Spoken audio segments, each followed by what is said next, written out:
Cyberbullying has become a serious growing concern among the users, and one of the most vulnerable online spaces for teen cyberbullying are apparently Facebook and Instagram.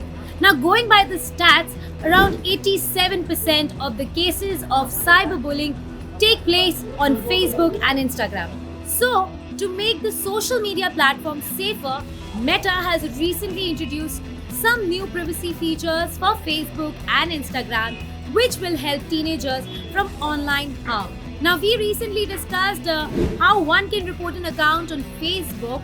Now, let's look at how one can report a message on Instagram. So, let's look at the steps.